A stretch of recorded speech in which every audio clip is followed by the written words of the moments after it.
तमसो मा ज्योतिर्गमय मृत्योर्मा अमृतं गमय ॐ शान्ति शान्ति शान्ति.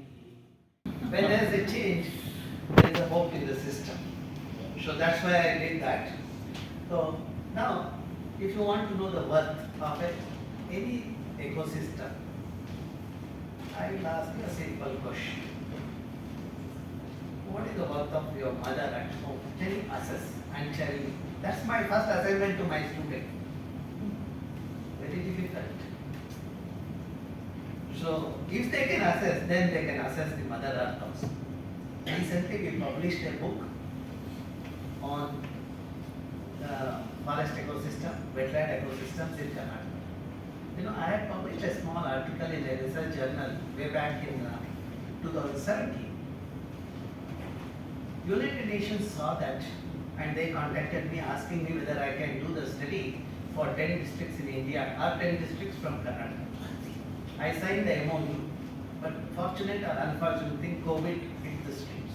You know, during COVID you cannot move, you cannot go to the office.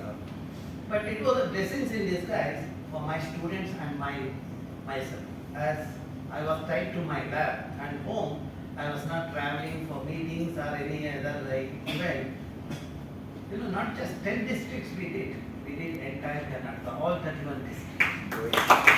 And not only that, when I represented India in the United Nations, when I presented this, some European delegates asked, "Oh my God, India has done it."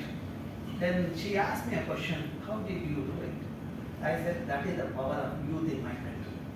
My country is rich in youth, 65% of the population. Only the job of my generation is to empower them with adequate knowledge. And they will make the entire globe happy. Not just the entire globe." And we are so happy with that statement. And I think there is a recorded version also available at United Nations webpage. You can have a look at it if there is a time to do that. So, you know, when I represent a country and do this kind of thing, I feel proud of my nation. Same way, when I come here, I feel proud of this organization. You know, the remarkable contribution which you have done has removed to some extent, anomalies in our electoral system. You know, EVM, I had an opportunity to meet on 20th of this month at BMS College, Colonel Shankar, who was part of the EVM. He explained to me how it was made and the idea behind it. And really, EVM have made us, the youngsters of that day, to have hope in the system. You know, otherwise you used to see that lot of paper was wasted. When paper is wasted, along with the trees are cut. So you have done the conservation. And digitally, you have also made us more efficient. And you have removed the anomalies. That's what happens with technology into the classroom. You know, today I am going to talk about climate change. And I will take you to the Western Ghats. And before that, I talk about low carbon. Some of my studies I will highlight. And then I take you to the Western Ghats, the place from where I have come from, and I have done the research for the last 3 decades. And then I will move you back to the Bangalore, because you need to know how Bangalore is, and also the lakes of Bangalore. Okay. At the end, I will conclude my talk with some society-relevant science, how my science has contributed to society. When I see a smile on a common man's face or her face, I feel satisfied.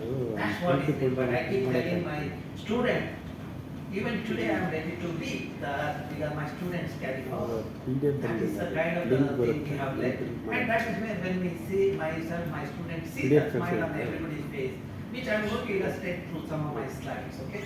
And for some time I might go there if this remote control doesn't work. You know, in a country like ours, remote control sometimes have created havoc, so we should not get into that, okay? Now let us see the changes in climate. Is climate change is happening? You know, the data shows that there is an increase in temperature. That means there is a change in the climate. And if you want to know the implication of why it is happening, look at the carbon emission. It is correlated with the the increase in temperature. That means greenhouse gases are contributing to the changes in the climate. So now, what are the impacts of that? Disasters are increasing in the country and in the globe, and also sea level is rising. You won't be surprised in another 15 years if we don't see Mumbai, Bangalore, Karwar, the Cochin, Trivandrum, etc. So we are going to lose that in our country, and many island nations will also disappear. Now, the other important thing is we will lose our food. Look at the coral bleach. With 1.5 degrees Celsius versus 2 degrees, we will lose 99%. Or look at the endemic species of plants, insects and the vertebrate. You see the insects, the 6 insects and 8 plants we will lose with 1.5 degree increase in temperature. These are not the insect when I talk about, I am not referring to your mosquito. These are endemic species of honeybees, etc. which does the pollination, which gives us the food. We are going to lose that. And you see that almost double that we lose with another 0.5 degrees Celsius. And the disasters, if you look at drought, about 415 million people get affected. Or sea level rise, it increases from 49 to 56 centimeter, and about 50 million people get affected. And what causes the changes in climate? Is a greenhouse gas. These are all responsible for that. If you can bring it down and make it zero, you continue to work, but make sure you are also nullifying that. That is the net zero principle. Okay. Now, from where all it contributes, fossil fuel burning, when you use your vehicle to go to the market, which is about 100 meters away, taking the two-wheeler is not a good sign. That means mother has not taught the child the thing, or the child is so irresponsible, not learn how to conserve. Okay. Then the deforestation is another lesson. The problem is much more with the deforestation. You are losing the carbon sequestration capability, at the same time the emission increases. That is much more. See, every time when you get the bumper in your organization, if you can keep aside some part of the money for arresting the deforestation, you are done your job, along with the bringing down the fossil fuel. Then reduction of biodiversity is the thing. If you look at the biodiversity, that helps us in the resilient system, climate resilient system. We will not have that.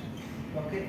So now, what is the reason? If you look at, you see that carbon dioxide is a major fraction, and you can look at the contribution come from each of the sectors. The energy sector, industry sector. That means there is a scope for conservation in all these things. So now, impacts of climate change. You have seen the third ever cloud burst, so floods, the droughts, and the yield has come down, and glacier melt is happening. Or to summarize, the food availability or the water availability becomes a threat, and cities become vulnerable. Coastal life, as I said earlier, become vulnerable, and public health. More and more vector-borne diseases like chikungunya, dengue, and just now we all survived COVID. Some of our friends died because they are too weak in the system. Okay. Now, how do you have the low carbon? See, when you talk about low carbon economy, you have to do the innovation. That gives an opportunity for many youngsters to take part in the system. So that means when you talk about renewable energy or energy conservation, there has to be a science behind it. That is where it gives an opportunity for many youngsters to get into this domain. So that means low carbon economy will not deprive the people of their job, but rather increases the job opportunities. Okay, and these are the mitigation strategies like research, development, applying energy infrastructure, and many other things.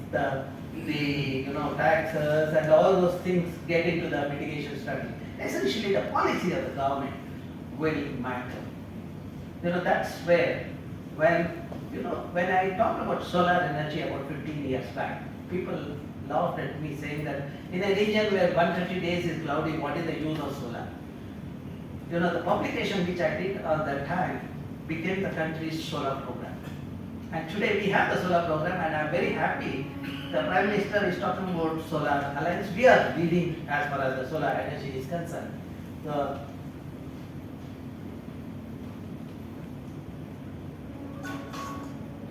Tulika, can you do the press? Okay, so now the terms like net zero, you're nullifying the carbon that is emitted, and also there are target. IPCC has come up with the thing which you all know about the timely, and since I'm talking BL, I will not get into the details of this. So now, what is the use of that? The health of the people improves. When you bring down the carbon in the system, you will not have the health issues. Then prosperity, because when they are healthy, there is a prosperity at home. Today, Bangalore is number one as far as cancer is concerned.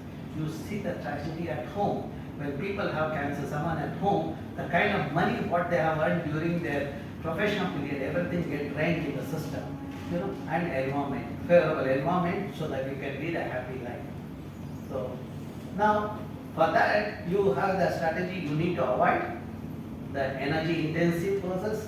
Then you have to reduce the carbon emission, and you should also have the other these are the in the ladder. These are the various steps you follow that to bring down the carbon, and that's how you achieve the net zero. Okay. Now that's where aptly we came up with the SDG, and then after my presentation you will also appreciate I would have covered all these aspects through the science. Okay. So now, what is the agenda of my science? Ensuring clean air and water and environment to my next generation is my agenda. And for that, I teach the children in a simple way. When you look at the food chain, you can learn principles of thermodynamics. When you eat food, when herbivore take a food and produce the green plants, and then the carnivore eating other herbivore, you see the energy and material transfer is happening from one level to other, and at each level, due to respiration, etc., you have loss of energy. That is what we call it as law of entropy. And finally, whatever you see left in the system, you see that get converted into elemental form by bacteria and fungi. That's what our technology also, remediation, we talk about bioremediation is that. And when you look at the nature, there is nothing called waste. When you see waste, you will see waste where waste people are there. When you see heaps of waste in any ward, you can say that that's a group of waste fellows are residing in that locality. When I came here, I was happy to see no plastic in the system. I was so happy with that. Normally, the tissue paper and all gets into the system, but here also there is a minimal use of it. You are practicing in your own way what you are preaching also. That's what is required in the system. Now, let's look at the science part of it. When you hear the leader's statement, they say per capita energy consumption in our country is very low. If you want the country to develop, you have to increase the per capita energy consumption. What a foolish thought. Making people more inefficient is not going to improve the situation. I looked at the per capita, energy consumption per GDP. When I look at energy, though our per capita energy consumption is low, you see that energy per GDP, we are higher than the Sweden 14 times, Japan 12 times, and US 10 times. That means we are inefficient by that extent. 10 times compared to US, 12 times compared to Japan, and 14 times compared to. That is where the first low carbon economy means conservation. I have done the auditing of industry. My study brings out the current inefficiency is to the order of 28 to 42% in the manufacturing sector. If we can bring down, we have done our job. That is where, that's where the energy auditing has to happen in the system. When I look at in one of the industries where electric motors are wound, a person can wind 2 motors a day. But I used to see people will do one, then they spend more time in the toilet because in the corridor they cannot check. And then I suggested the industry to come up with the incentive mechanism. Those who do 2 will get some incentive. And more than that, still done. And then after that, a year, the industry complimented me saying that that idea works. That means our people are capable, but only the thing is some lethargy. That has to be removed. That maybe by incentivizing it helps.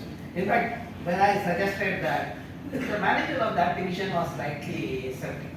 He said, if I incentivize, it might become a disincentive. I said, why do you think like that? Why don't you try it out and see? That's the thing. That means the agenda of our thing, energy conservation has to be the priority. Okay? So now, if you look at my lab, above that you will see the solar panel. And if you look at our country, Bharat, rich in energy, solar energy, we just have to harvest it.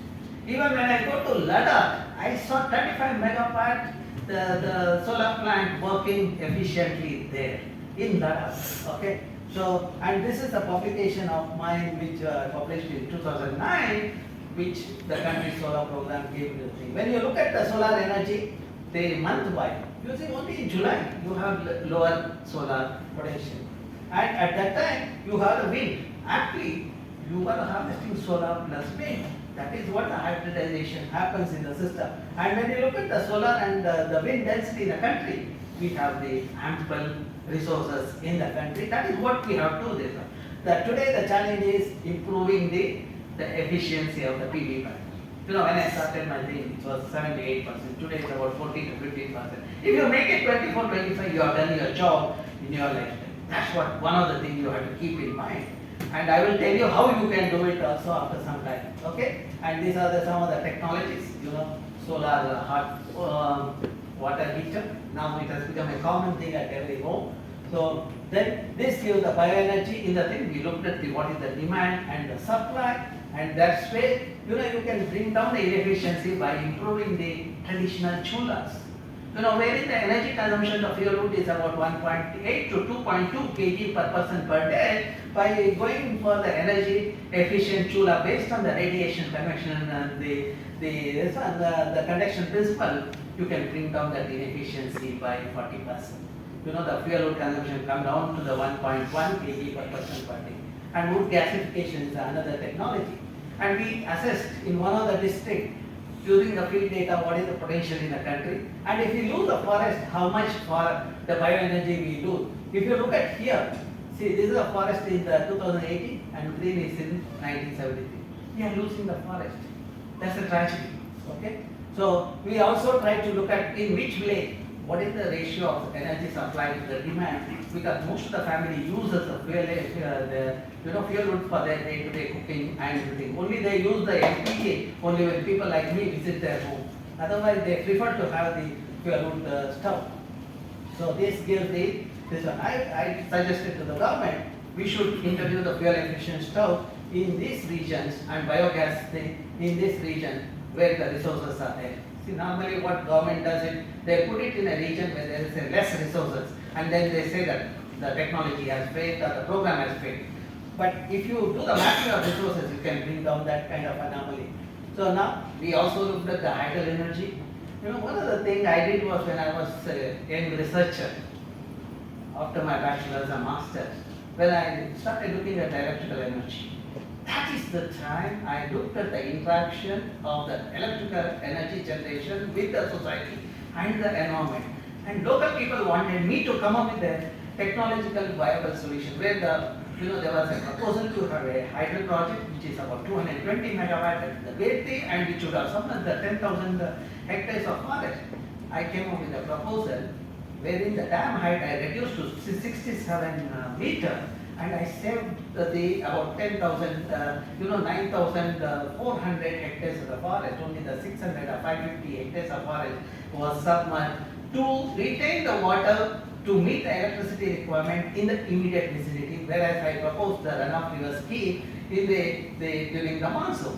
Now, without compromising the electrical energy, that is 812 million units, which KPC would have generated, my design also gives the 815 million units. In addition to that, I identified the region because it's an undulating terrain, mini, micro, small hydro project, which is about another 550 million units.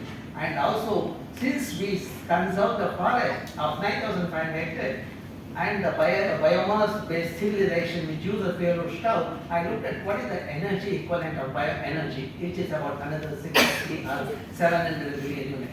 Instead of one mega project, I have multiple projects which is more efficient than the thing. That is what when I presented this to Karnataka Power Corporation. Jairaj was the MD, he was so happy. He said, this is what is required in my country, he said. And that is the word motivation, word empowered me. I started my journey with that. Otherwise, a student who was in the first year of the PhD and doing this study and going to the KPC and giving a presentation is not this one. And when I went there with my research supervisors, the research supervisor said, TVR, you are going to speak, I am not going to speak. And that is how they motivated me. And today, what I am today, I would say the credit go to all the people in the society. So now, another thing is the alternate energy from the biofuel. 79% of the earth is covered with water. We have the algae. Two kinds of algae are there. Microalgae, which has the liquid. You convert the liquid into the biodiesel. Another algae, macroalgae, which is rich in starch or carbohydrate, you can convert that into the ethanol, hydrogen, etc. You are rejuvenating the lake. The lakes are rich in algae. You just have to make sure the lake is not polluted. In an unpolluted lake, you will get some of the species which are more efficient, and you can see the oil gland, you can see here. So that's the thing. Some of the species have higher productivity. The cycling time of the algae is only 6 to 7 hours. You have multiple generation within a day. It's a highly productive thing which you can do it. When we worked on this in 2009-10, and when we published this, Scientific American, BBC, everyone got into my room asking for more details. So, and then this is what we published in one of the journals. See, my policy is that when we take up any of the things, I will not ask my student or allow my student to use the strain which are there in the repository.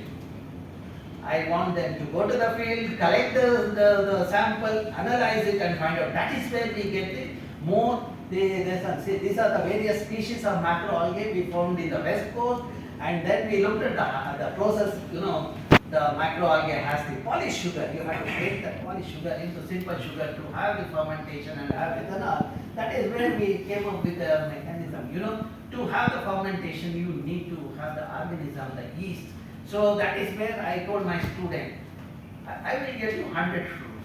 You extract the yeast from that, and we will see which one is the best. We found 2 strains which are more efficient. So that's where we did that, and we also came up the technology with the simultaneous saponification and the fermentation. And that is this we published in one of the journals which has an impact factor of 16.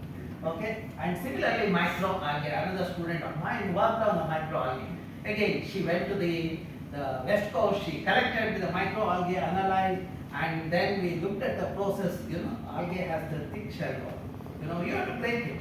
And then only you have the thing. And after that, liquid has to be converted into the biodiesel through the transesterification process. So again, we use the biocatalyst to bring down the environmental, the hazardous chemical process in the system. This again we published in another very good journal. Okay. So now let me come to the environment sector. When you look at my country, rich in diversity of plants, animals, and humans, you just have to capitalize that. Look at, in a district where I work in a one taluk, I have 54 varieties of rice. One is good for yield, another one is good for the nutrient content, etc. If I hybridize it, I have a better product. Similarly, brinjal, I have the size and fragrance. If I hybridize it, I get a better thing. If there are anyone from Dakshin Kannada, you will see the gulla, the bannekai, that is also the thing. So what we need to do is invest in our students to make them to think indigenous technology. Hybridization is a better thing than getting the BT brinjal and other GM crops in the system.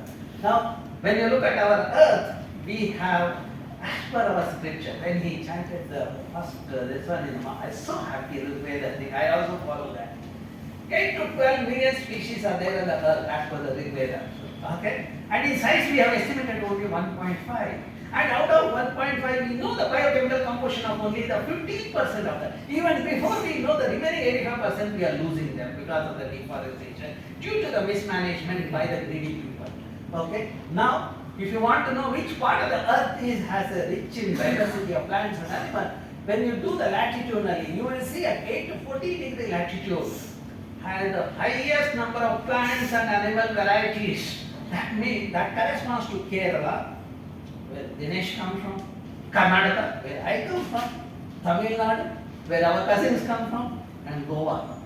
That means some of us have inherited such a rich diversity of plants and animals. So it's our responsibility to give it to our children in a good shape. So that when they have the diverse food, they'll have diverse the medicinal properties and they will be immune from the diseases. That's why when COVID happened, I was working in the Western Ghats without the COVID problem. Every time when I used to come to Bangalore, I used to hear in this apartment complex 7 people passed away and all. But in Western Ghats, in those villages, I didn't see the death. Okay, so now this is my study region from Kerala to Gujarat. We use the big data. You know, we learned the satellites way back in 70s. From 70s onwards, every 21 or 30 days interval, we get the picture that when you have such a big data, you know, your own picture of yesterday and today, you can say what changes are happening in you. Similarly, when you have picture of that, you can say what changes are happening on the earth. That big data, we use it for the temporal analysis to find out the changes. And when we do that, you know, earlier when I did that for one district analysis, I used to take almost 6 to 8 months. But today my students, because of the improvement in geoinformatics with machine learning algorithm, they do the entire Western Ghats in 6 months. That's how the technology is empowered and abilities are empowered. So now we have the temporal change. We know the forests are degrading and only 18% is under the forest in the Western Ghats today. And what is likely to the scenario in 2031 we projected. So we will have only the 10% under evergreen forest. This is the tragedy. And what is the implication of that? You know, the temperature will increase, Kerala will become warmer, rainfall pattern will change, the Kerala will receive lower rainfall and high intensity rainfall. That means the quantum of rainfall will remain the same, but it falls in a short duration. When you have high intensity rainfall, because you have removed the vegetation cover, the landslides and mudslides will happen. Those calamities will start happening. You know, when I published this, in a one paragraph, I wrote a paragraph saying that Kerala, Karnataka will become more vulnerable. This is in 2018. You know, 2019, unfortunate tragedy happened. What I had said in my statement, that's the intuition. You know, when we get it, when we write, we get that kind of idea. And the people started asking, how did you predict it? I said, that's what the science helps us. And once the science is empowered you with that, at least we should take it to the policy and make that conservation happen. That's what we are looking for. And see, after that, people thought about the calamities. I thought things will change. But nothing happened. Last year again in Wayanad, unfortunate thing happened. The whole village wiped out, 150 families lost away. That's the tragedy of the system. Okay? Now, let us see what is the service regarding the net zero these trees are doing. Look at the carbon in the system. The above ground biomass, below ground biomass and soil carbon. It amounts to about 1.2 million gigagram. Okay, every year about 37,000 gigagram of carbon gets stored in the during photosynthesis. Plants take the carbon from the atmosphere, they store it in the plant and give you the oxygen. That is the oxygen you breathe. And that amounts to about 37,000 gigagram, which is the emission that happens in Cochin, Trivandrum, Bangalore, etc. That means nature is doing the job. Net zero it is doing it.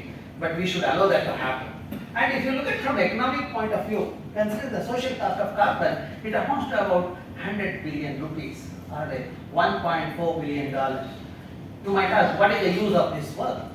When I represent my country, when I go abroad, I tell the Westerners, the carbon that is in my forest are the carbon emitted by you, which amounts to about 100 billion rupees. You need to pay for the services provided by the forest in my Western Ghats, as we have only one earth, and Western Ghats and the Himalayas are doing a wonderful job of sequestering the carbon. You need to pay for that.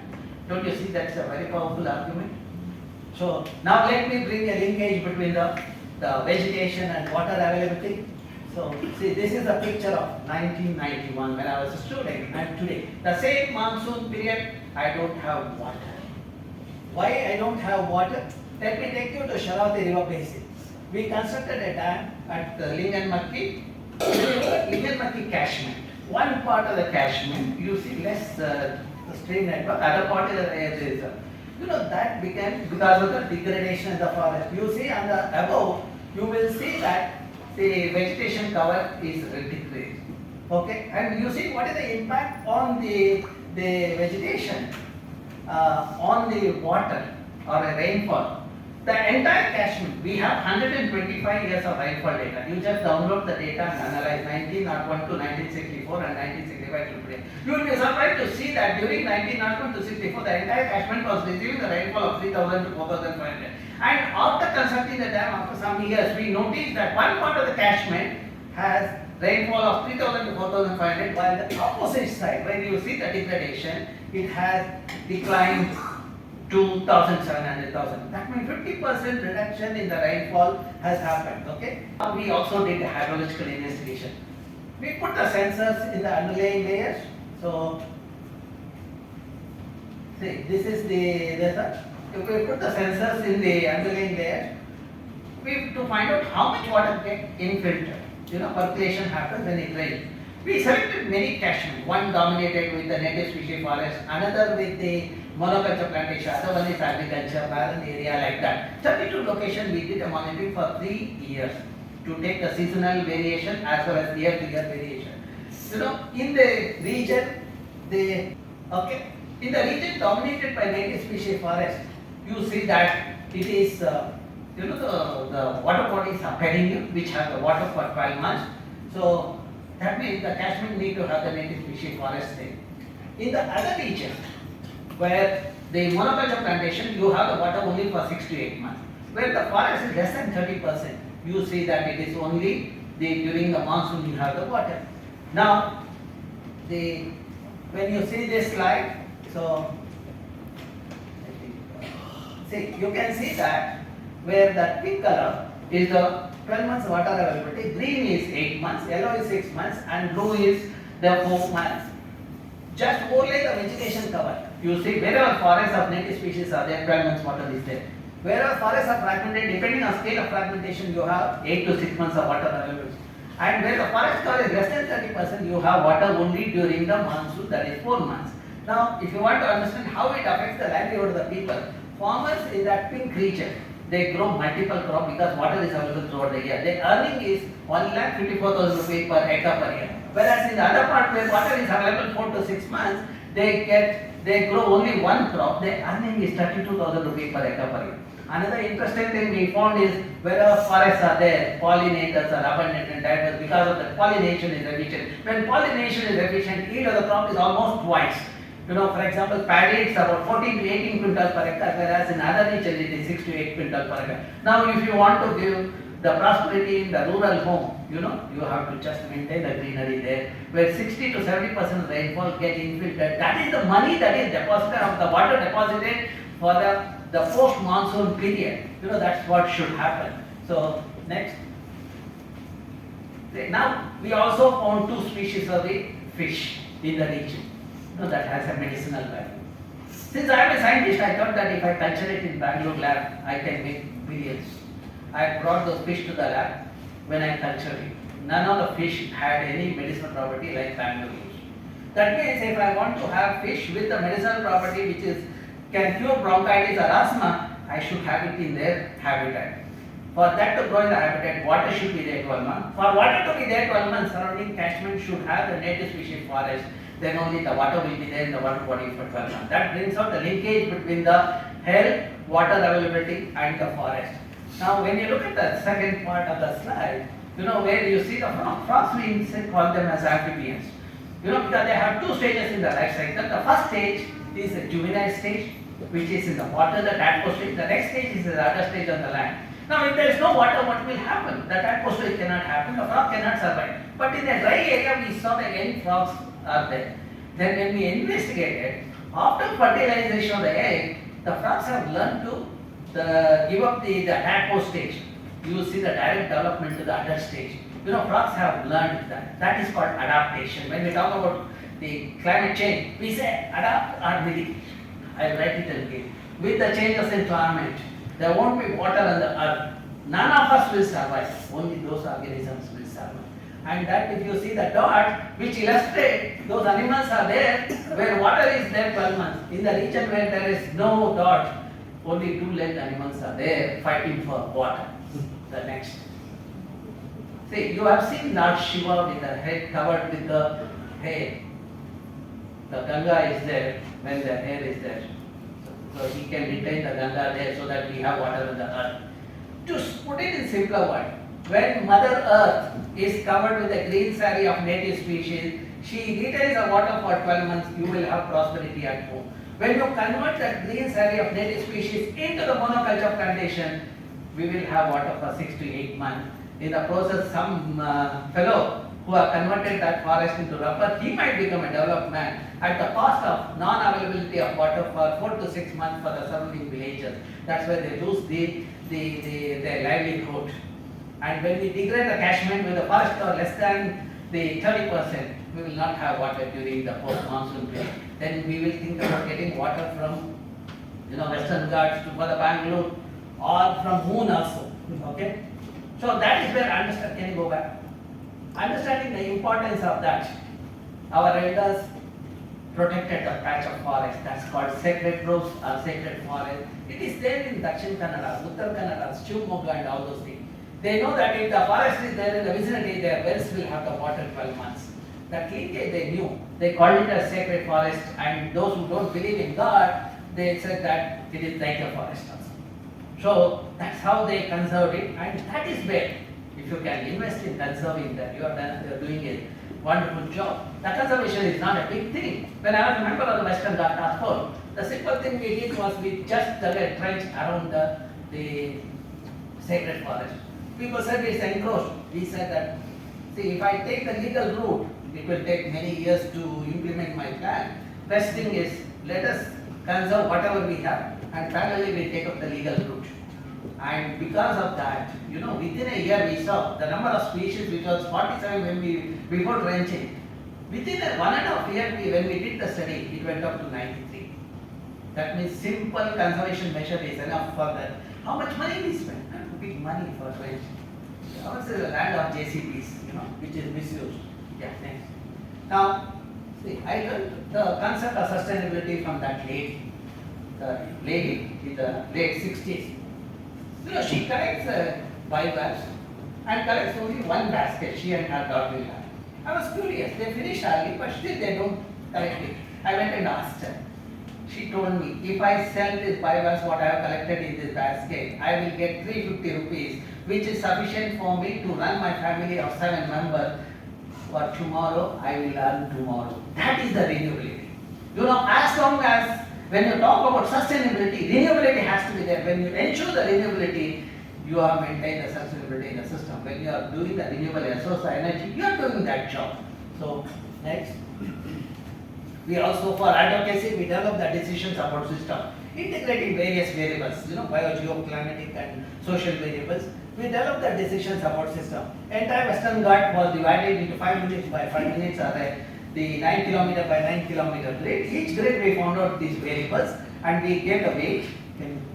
So we gave the weight, you can see that. And finally, we have the decision support system where you can visualize your village. What is the ecological sensitivity? Whether it's CSR 1, 2, 3 or 4. Okay, this is the available online, and also we developed the app also, which is available in Google Play Store called the Sahyadri. Sahyadri is the app that is available where you can visualize. Suppose you are from a particular village in Wayanad. Why that tragedy happened? Because it is ecologically fragile region. We converted the forest into the tea plantation by the mafia that led to the instability in the system. That's where in the process, the 150 families washed away. So now let me bring you to the Bangalore from the Western Ghats. See, I spent a lot of time in Western Ghats. I consider that as a heaven. Now we come to the Bangalore. So since you are working in the wetlands of Bangalore, you have done some job. Let us look at Bangalore of Kempegowda period and today. When Kempegowda regime was there, we had 1,452 water bodies, 80% green cover because of the temperature in the city was 14 to 16 degrees Celsius in a May month. That is a peak summer. Today, how many water bodies we have? We have 216 water bodies and less than 4% green cover. And temperature has gone up to 36 to 38 degrees Celsius. And if you look at the topography of Bangalore has allowed the interconnected lake. See, earlier river or stream was passing. Our elders arrested the water flow by constructing the points at regular intervals. That's how the moving water body became a stagnant water body, so that you can use the water for irrigation, drinking, etc. So next, so you can see the glimpse of the interconnected water body, and then you see that the interconnectivity is lost in the lower. So now, why did we face the water crisis last year?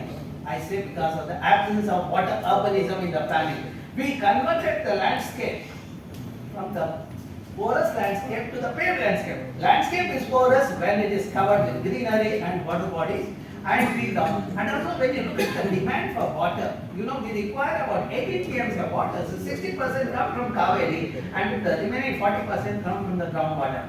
And we are not allowing groundwater recharge to happen. And last year, because of the changes in climate, we had erratic rainfall in Kaveri and in Western Ghats. Because of that, we didn't get that enough water. That's where Bangalore faces severe water crisis. Yeah. And water bodies provide you the water security, food security. Next. And that's where we developed the Bangalore Lake Information System. You know, I have a distinction of my students doing the studies of all lakes in Bangalore.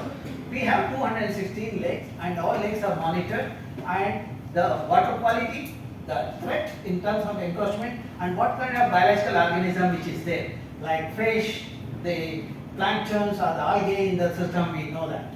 So now, sorry? Can you take a photograph of it? Sure, you can. It's available in public domain. You know, that is the URL that is there. Sir, I am the one who introduced the open source GIS in the country. You know, people are against. I will call open this one, okay? So, yeah, next. Now, when you look at the water bodies, when there are water bodies near your house, in your wells you have a water at 80 to 100 feet. When water body is removed, water level in the well went down to 600 feet. Today, come to Nakshiti Halli. After 24 years, people have gone down to 1900 feet, there is no water. That shows the linkage between the water and water body and the wells. Okay, next. So you can ask the question, if I rejuvenate the lake, will it solve the problem? Sarki Lake was rejuvenated, you know, 3 years back. I was a member of the committee. Within a year of rejuvenation, 15 months, we saw the groundwater table improving from 910 to 610, 920 to 610. That means 310 feet increase in the water table has happened. Not only that, you know, when last year, when entire Bangalore faced a severe water crisis and heat wave, in Saraki Lake, there was enough water because of the moisture. So, and you see that the temperature was also 2 to 3 degrees lower. Not polluted. The worth of the lake in terms of fish, fodder, etc. to extent 10,500 rupees per hectare per day. When we pollute the lake, 20 rupees per hectare per day. Okay? So now, how the lakes are threatened? Unplanned, irresponsible urbanization is the root cause. So now you see that using remote sensing data, the city had 68% green cover in 70s, 92 with industrialization. We lost the green cover to some extent, 2000 with ITPT sector, then 2006 further intensification. Today, 2025, 87% of the landscape is covered with the red. You know, Bangalore has oxygen deficiency. People use oxygen cylinder, people of my age, and there is a water scarcity. That's where I wrote an article saying Bangalore is unlivable. Okay, and this shows how the Bangalore has become red. You know, 8% red. The paved surface today it's about the 87%. There is a limit for any kind of growth, but this is not a. To bring awareness, we develop the Bangalore Urban Information System, where you can find out how the growth is. And not only that, I have given the solution what needs to be done for the city, which is there in the water scarcity, the thing last year. When there was a water scarcity, this website, a lot of people, you know, just in January I launched it, and within a month or so, I saw the people accessing this website. Okay, that's how we read the decision-making advocacy. Now, let us say how many trees are there in Bangalore. In my campus, using GPS, when I mapped it, there are 22,000 trees are there with a population of 5,000. That means for every person, 4 trees are there. Bangalore has about the 1.5 billion tree For a 9.5 million people, that means for every 7%, one tree is there. How many trees are required? Because all of you are breathing, you give out carbon to an extent of 540 to 980 grams per person per day. Okay, and 1 hectare of tree removes the carbon to an extent of 6 to 9 tons per year. By that ratio, for every person, 7 trees should be there, but what we have is 7%, 1 tree. So that is what Rigveda talks about it. The Matsya Purana talks about the importance of the child, water and tree. See, if you have a well at home, you are wealthy. 10 wells are equal to 1 lake, 10 lakes are equal to 1 sarovar, 10 sarovar is equal to 1 child, 10 children are equal to 1 tree. The benefit of having 10 children, you can have the same benefit by planting and nurturing a sapling. I'll put it other way. When you cut a tree, you are murdering your own 10 children. See how effective the message comes when we do it. Okay. So now let's look at the emission. I did a study of 10 cities. The cities where public transport is weaker, you see that the emission is higher. For example, Hyderabad 54%, Bangalore 46% from the transportation sector. That means if you want to do the carbon neutralization, you need to improve the public transport and also this architecture. I didn't understand why it is for Bangalore climate. Bangalore is a tropical climate. This is meant for European climate or temperate climate where you have to retain the heat for a thermal comfort. But our fellows are masters of copy paste. When they did engineering, they just pasted this in Bangalore environment. And when we did the analysis, in the normal building, if the electricity consumption is 700 to 1200 units per person per year, in the gas powered building it is about 14,000 to 7,000 units per person per year. That means 10 times higher electricity consumption. Come to Infosys, there is a Titanic building, glass building. They are not using it today. Earlier, somebody told them that they should have a Titanic structure and a glass building. They thought that they have given a marvelous architecture to the Bangalore. But after some time, they realized that is a mess in the system. Yeah. Now, I think you know this. I don't have to spell it out. So, because when I came, I didn't see the plastic. Move forward. You know, people get the room. So now the implication of that, I will move on. The temperature is increasing in the city. You know, what is 19 degrees or a 21 degrees in 90s became a 26 degrees or 28 degrees in 2010. Today about 38 to 40 degrees. And when you move from the center of the city, wherever the water bodies are, wherever greenery is, the temperature 2 degrees lower. Even my campus, with a good vegetation cover, we have temperature 2 to 5, the 3 degrees lower than the city temperature. Okay. Now the floods happen. You move forward. Because of the interconnectivity is lost, and the lakes, you know, the flood, the frothing and fire in the city because of the mismanagement. Look at that, how it affects us. You know, people grow vegetable in the downstream, and also green plant in the lake goes as a fodder for the livestock. I collected fish sample, vegetable, and the milk sample. All of them had heavy metal. You know, heavy metal in our food creates a health impact. You know, in form of cancer, kidney failure. Kidney failure, which was 1 in 1 lakh about 12 years back, today is 1 in 5,000. More and more children are losing the kidney. You know, that's a tragedy. Youth are the asset of the nation, but we are making the youth unhealthy by this practice. I was very happy when you said you have zero discharge. At least this model to be replicated in all industries to make sure that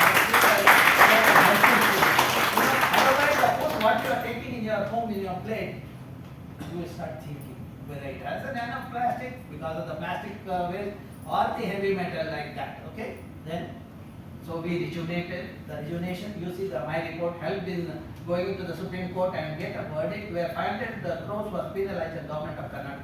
Now these two lakes, Pelandur, Vartur, is being rejuvenated.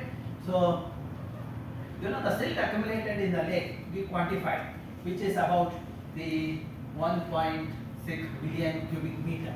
And you know, we gave that to the farmers. You know, the silt, we didn't have any contamination. After 4 months, the farmers showed me the bumper crop. That means the silt which is there in water body can be a good nutrient source for your agriculture. If every village, if it does, when you go back to your village, if you take up this simple measure of rejuvenation, you have done the problem, solved the problem of the country and the globe. So now we have also solved the problem of the God. I will talk about it later because the director is leaving. I will come to the last part.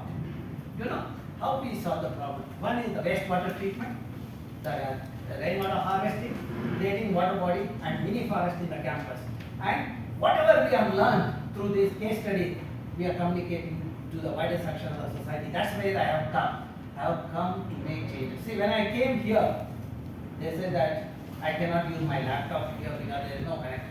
I said, I want to see why it cannot. I want to make it happen. I said. And fortunately, it worked. We connected there and there. That's what I said. When the person says impossible, I say my job is to make it possible. It might sound hard, that is what is okay. So now, in a checkbook lake, my study of 2005 shows that surrounding that there are 25 wells are there. When we did the water quality study, all of them had nitrate. Nitrate is a carcinogen which introduces cancer.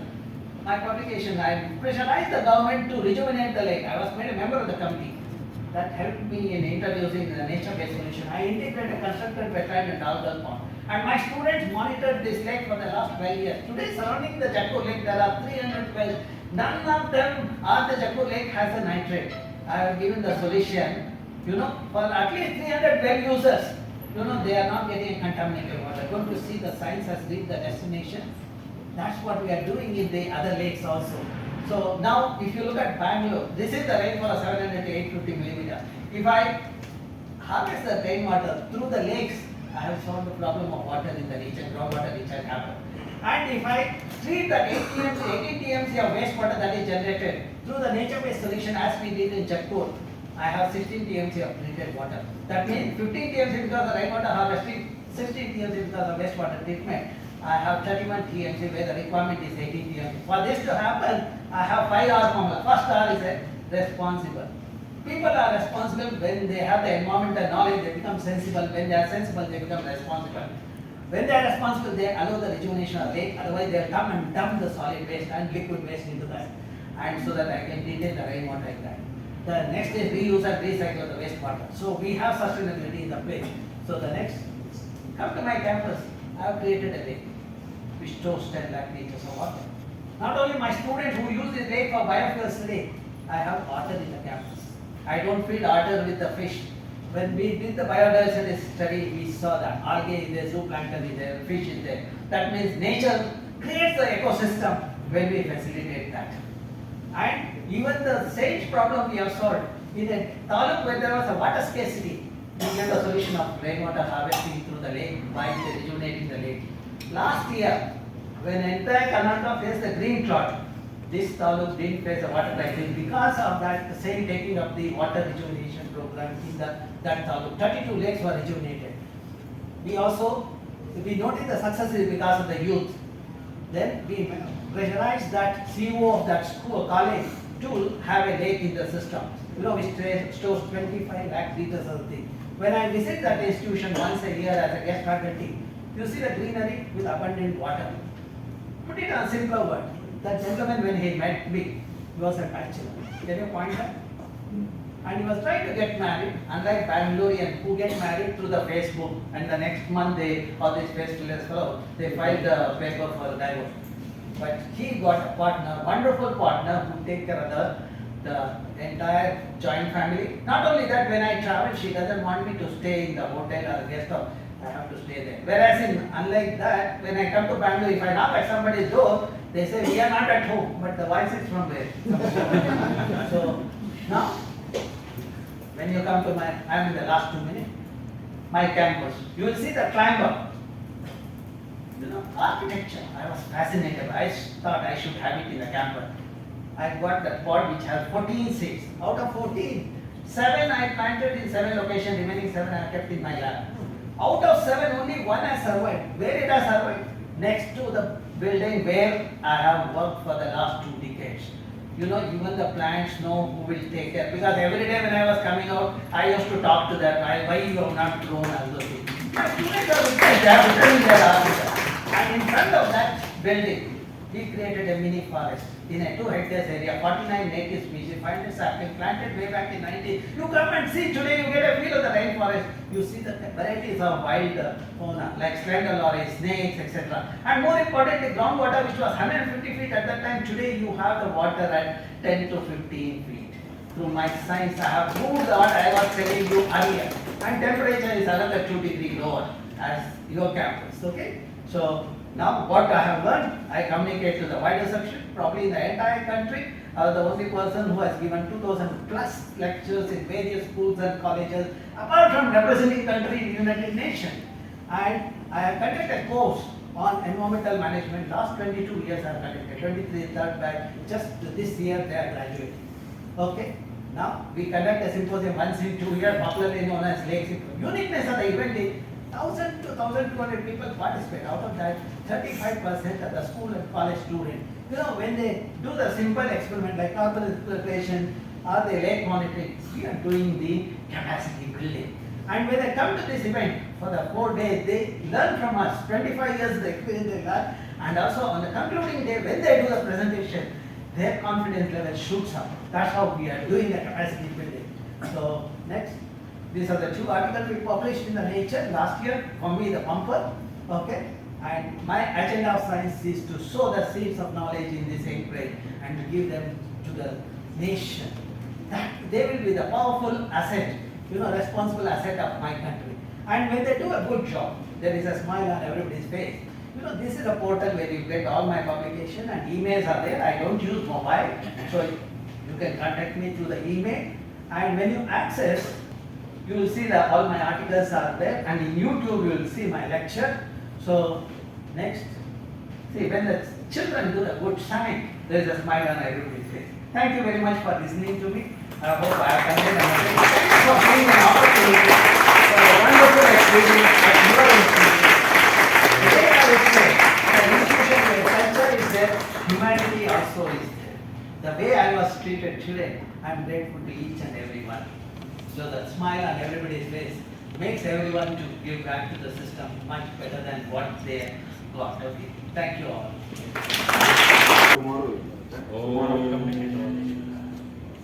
ವಿಘ್ನರಾಜ ವಿಶುದ್ಧವಾಣಿ ವಿಶಿಷ್ಟ ವಿಷ್ಣು ವಿಶೇಷ ಶಂಕರ ವಾಯು ಜಲ ಗಗನ ಅನಲ ಅಣು ಓಂಕಾರ ಬ್ರಹ್ಮಾಂಡ ಆದಿ ಮಧ್ಯ ಅಂತದ ವ್ಯಾಪ್ತಕ್ಕೆ ಸಚ್ಚಿತ್ ಆನಂದ ಆತ್ಮದ ಜ್ಞಾನಕ್ಕೆ ರೂಪು ನೂರರ ಶುದ್ಧ ಚೈತನ್ಯಕ್ಕೆ ನಮೋ ನಮಃ.